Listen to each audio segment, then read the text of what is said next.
Eclesiásticos y presidentes recibieron a Adolfo Hitler en Tunja y le hicieron homenajes en Paipa, donde se bañaba en termales por cuestiones de salud. El exterminador nazi más grande del mundo vivió en una colonial casa de Bogotá y al parecer dejó a un submarino hundirse en las aguas de La Guajira. Todo este entramado de supuestos hechos pretende desmitificar la historia oficial de su suicidio, pero además revelaría un presunto pasado nazi que Colombia no conocía o que se prefería mantener escondido. El 30 de abril de 1945, luego de la derrota de Alemania en la Segunda Guerra Mundial, Hitler decide suicidarse con su esposa Eva Braun, con la que se casó un día antes en el búnker de la Cancillería de Berlín, antes que verse a merced de la justicia soviética de los aliados. Esa es la versión oficial, la que enseñan en los libros de historia, pero una revisión más exhaustiva de la prensa de la época revela que, en realidad, habría escapado hacia rumbo desconocido, también con su amante. O eso fue lo que halló el periodista y escritor Abel Basti, después de más de 20 años de investigación en los que pretende darle realidad al mito. El cuerpo de Hitler nunca se encontró. La única evidencia tangible de su muerte fue un cráneo con un hueco de bala que se descubrió en 1993 en unos archivos secretos de la antigua Unión Soviética, y que hace unos años un grupo de científicos y forenses de la Universidad de Connecticut demostraron con un análisis de ADN que la calavera era femenina. Con documentos de la CIA y testimonios, Basti ha recopilado las pruebas que probarían que en realidad Hitler se escapó a Argentina en el fin de la guerra, donde murió años después, no sin antes haber visitado y vivido en otros países de América Latina. Y entonces, los nazis son reciclados en este nuevo mundo sudamericano para luchar contra el comunismo, en una especie de red de espías, lo que para el escritor fue un notorio durante la Guerra Fría, cuando Alemania y Estados Unidos se unieron para luchar contra la Unión Soviética. En todo caso, una de las colonias alemanas importantes, de grandes compañías farmacéuticas y químicas, fue Colombia, asentada sobre todo en Barranquilla, ciudad portuaria donde se ingresaron los inmigrantes al país,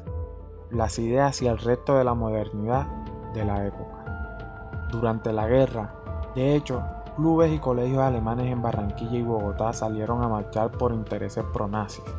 aunque fueron perseguidos y expulsados.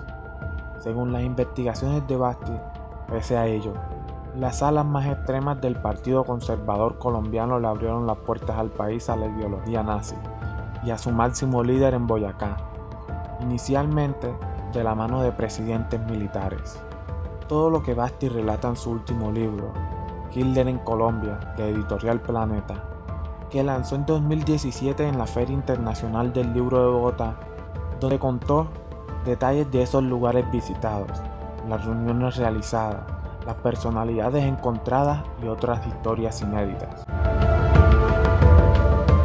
Después de los más de 100 millones de militares movilizando todo su capital económico en la contienda bélica, el acero se acabó junto con el fin del conflicto, y entonces su producción se trasladó a Sudamérica. En Colombia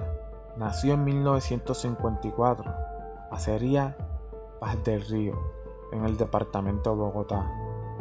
Con sus productos destinados a la fabricación de armas de guerra, la pomposa inauguración tenía una larga lista de invitados importantes de la industria armamentística mundial.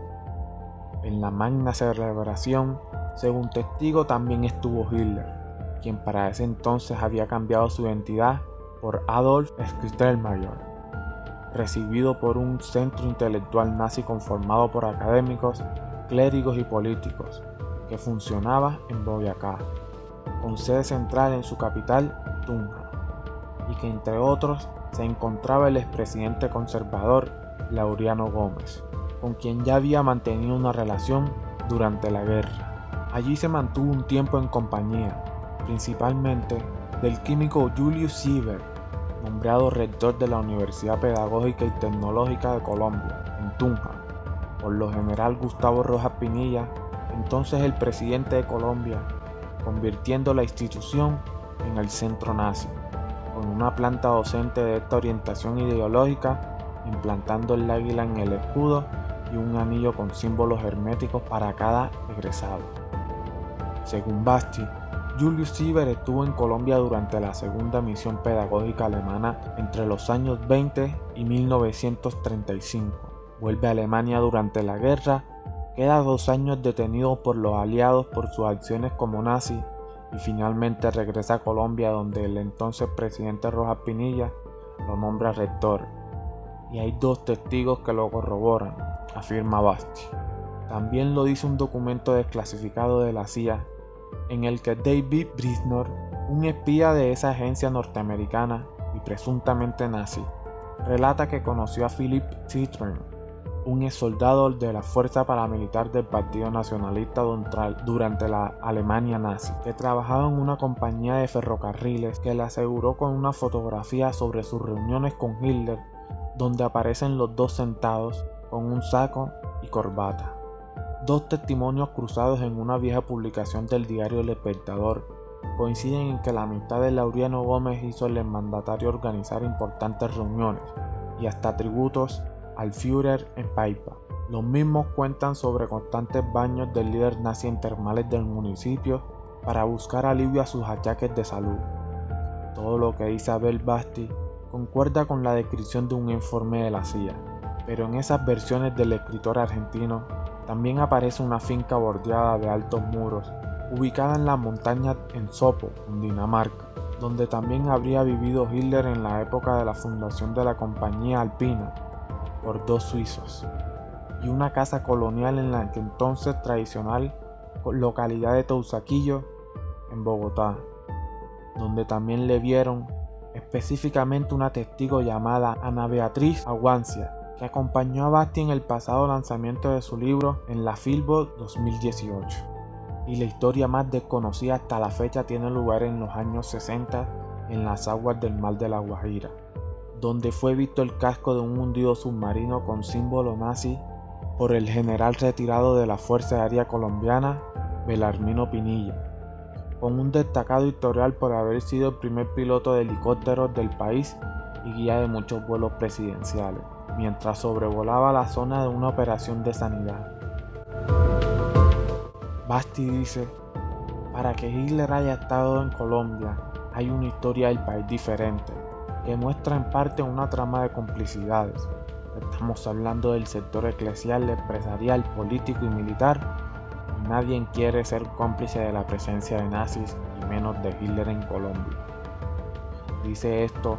sobre todo porque no existe una mínima referencia nacional, ni académica ni oficial, sobre estos históricos. Al parecer, el entramado podría ser mucho más complejo con una segunda visita de Hitler en Colombia, por allá en los años 90, y de que Basti ya tiene 4 testimonios de lo que corroboran, aunque le falte todavía mucho trecho por tejer. Basti nos dice que están investigando el contexto de esos relatos para corroborar los testimonios y poder explicar qué hacía de nuevo en Colombia, con quiénes se reunía y quiénes lo protegían.